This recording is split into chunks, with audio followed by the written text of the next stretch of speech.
inta badan waxaa dhacda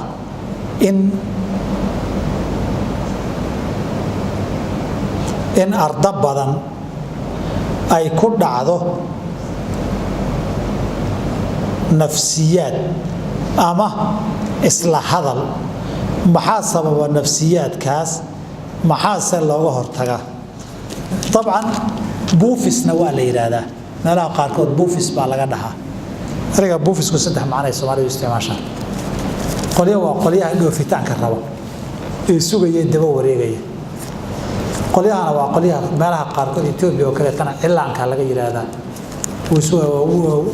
buufisku cilaan baa la saartay iyo hebla buufis bay rabtaayo cilaan bay saaranaysaana waa la yiraahdaa.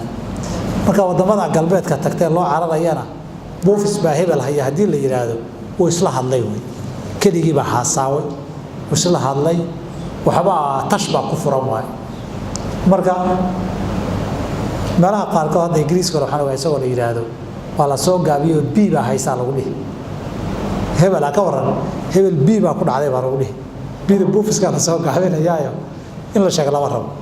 mas'aladaasi waxay ka turjumaysaa qofku waa mahmuum, waxa uu ku haminayaa iimaankiisa iyo kalsoonida Rabbi uu ku qabana way yarta. dhoofis kaliya inay noqotana ma aha waxbay naftiisu jeceshahay laakiin uu leeyahay ama waxyaaba culays ku haya si uga baxana uu leeyahay.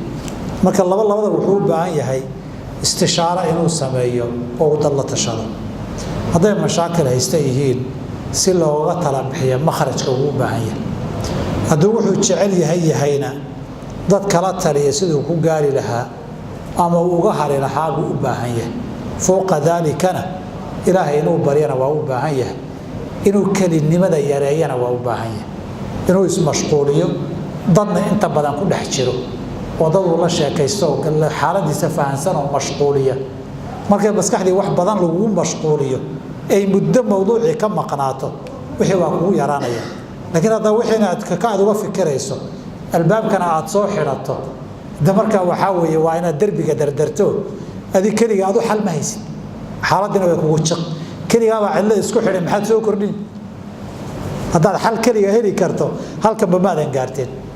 halkan waxaad u soo gaadhay keliga waad xallin weyday, dad la wadaag. haddana humuumtaas kugu cilaysatay waa humuumta marar badan laga yaabaa maskaxda oo buuqdo oo waalasho inay keento waa laga yaabaa.